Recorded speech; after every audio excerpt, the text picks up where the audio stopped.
մեկ ձևակերպումով ինչ Հայաստան էիք, ինչ էիք ուզում փոխեիք այդ ժամանակ 13 թիվներ, չէ՞, թե հա 13 թիվներ, չէ՞։ Հա, Գայանե ջան։ Հայաստանում չկար ազատ ընտրություններ։ Իսկ եթե չկան ազատ ընտրություններ, ոչ մի բան չես կարա փոխես։ Որովհետև իշխանությունն է դեպքում կայունա եւ իշխանապողությունը իրավահաջորդության սկզբունքով է։ Հիմա Փաշինյանը ասում է ազատ էին ընտրությունները։ Դե Փաշինյանը լավ, գանք ինչ էիք ուզում։ Հեղինակավոր աղբյուրներից այսօր տարածաշրջանում ամենանվազն է Գայանե ջան։ Ցիտելու համար։ Ցիտելու համար։ Ընտրակաշարքի երևույթը այն վիճակներ ստեղծում, որ մարդիկ չէին ընդվզում ընտրություններից հետո։ Իշխանությունները կեղծում էին ընտրության արդյունքները, բայց ընտրակաշարք բաժանելու երևույթը հնարավորություն էր տալիս կանխել հետընտրական process-ը։ Եվ իմ մասնակցությունը ընտրություններում բողոք էր այդ իրավիճակի դեմ։ Այսինքն առաջի քաղաքական խնդիրը, որ ես իմ առջև դրել էի, Հայաստանում հասնել ազատ ընտրությունների, նվազագույն չափանիշ ազատ ընտրությունների, երբ որ չի բաժանվում ընտրակաշարք։ Հայաստանում 21 թվականի ընտրություններում, 18 թվականի ընտրություններում ընտրակաշարք բաժանվել է, բայց բաժանվել է ընդդիմության կողմից։ Այսինքն կարելի է այսպես ասել, ով որ ընտրակաշարք բաժանում էր, շարունակեց բաժանել, բայց իշխող ուժի հայտ ունեցող ուժը կարիք չուներ ընտրակաշարք բաժանելու քաղաքական, այսպես ասած, կոնտեքստից ելնելով։ Դա առաջ խաղացում էր քաղաքական համակարգի համար մեր ժողովրդի տարիներով փչացած հոգեբանությունը եւ մտածելակերպը, որ ընտրությունները դա այն օրնա, երբ որ իրեն գալիս են եւ իր փայը շպրտում են երկրի թալանի փայը։ Հիմա մարդիկ, չէ, ճից են դժգում։ Ու թալանել են երկիրը։ Իսկ այդ փողը, որ իրենք ընտրությունների ժամանակ վերցնում են, դա այդ թալանի իրենց հասանելի բաժիններ, չէ։ Թալանողները ոնց են գալի իշխանության։ Իրենց այդ լոյալությունը ձեռք բերելով, որ արփող եւ ինչ արդյունք մենք կգրանցենք ընտրություններում, իմ համոզմունքն է, որ եւ ես տեխնիկապես դրա հետ բախվել եմ, ընտրության արդյունքները նախապես որոշվում էին, քվեարկության հետ որևէ կապ չունեին, քվեարկության արդյունքները հետո բերվում էին նախապես որոշված արդյունքի, դա էր Մուկուչյանի Տիգրան արեստավար աշխատանքը, ինչպես տված բանաձևը, որ ով այսքան տոկոս պիտի ստանա, գործնականում բաշխել 1932 ընտրատեղամասերի միջև։ Տեղեր կա, որ շատ պիտի ավելացնեն, տեղեր կա, որ քիչ, դա մաթեմատիկական խնդիր է, դրա համար Excel-ի մեջ իրենք ֆայլ ունեին։ 2000 ես ինչ որ թվականից այդ Excel-ով ֆայլը հրապարակում են։ Առաջի անգամ որ հրապարակել էին կոդ չկար վրան եւ հնարավոր եղավ բացել այդ ֆայլի մերչի գործողությունները եւ պարզվեց, որ այդ ֆայլը ունի թակուն բաներ, ես պարզեցի, որ ունի թակուն ենթատողեր փակած, այսինքն ենթատողերը բացվում են Excel ֆայլի ժամանակ, ով որ աշխատում այդ փորձ ունի, գիտի նրա համար, երբ որ դու ունես խնդիր բանաձևով գտնել հետադարձ թիվը, ինչ թվի բերել եւ այլն, եւ տեղ կար հենց եւ այդ հաշվարկների նշանները, որ դա կատարվել է։ Երբ որ դա ես 2007 թվականի ընտրություններից հետո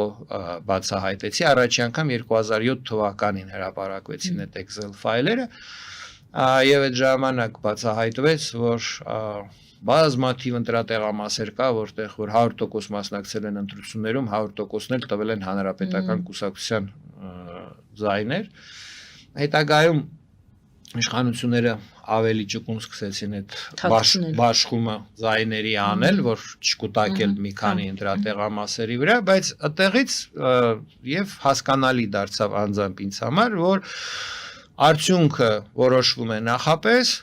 Կենտրոնական ընտրական հանձնաժողովը համակարգողն է ինչպես արդյունքը եւ քվեարկության արդյունքները պրոտոկոլներում արձանագրությունները, հա, ինչպես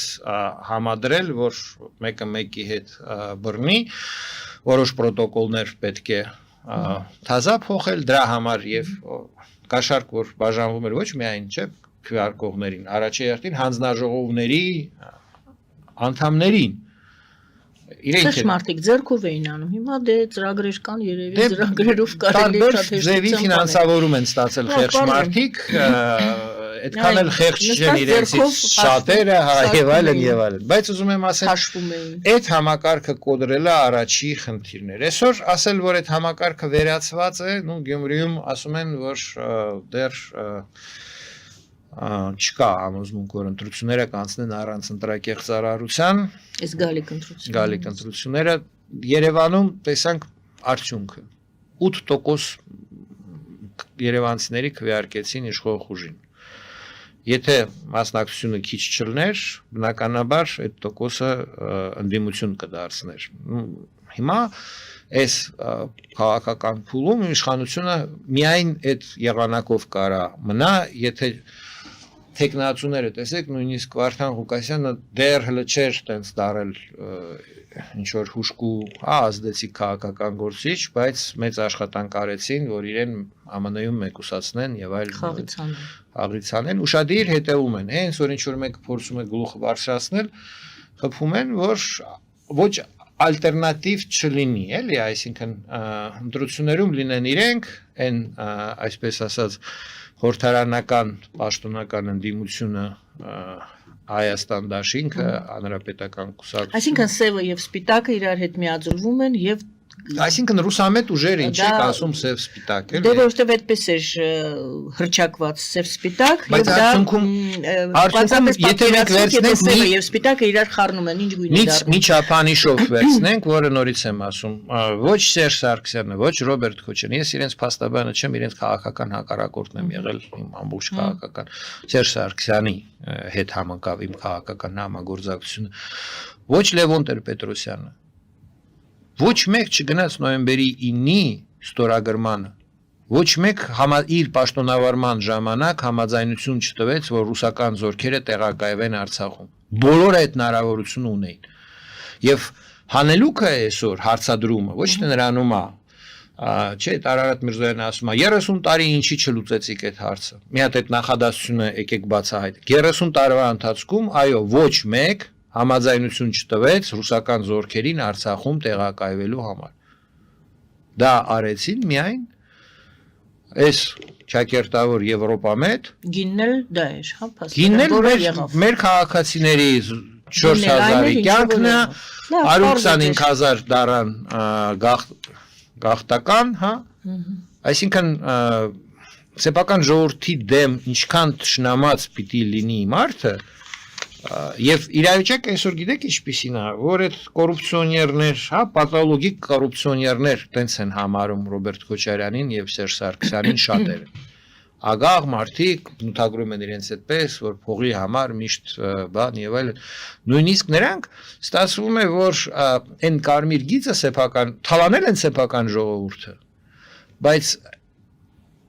այսպիսի ուղիղ չար գործողություն, որ մտադրություն ունենան այսքան մարդ սպանեն, այսքան մարդ տնազուրկ սարքեն, չեն ունեցել։ Չնայած լավ էլ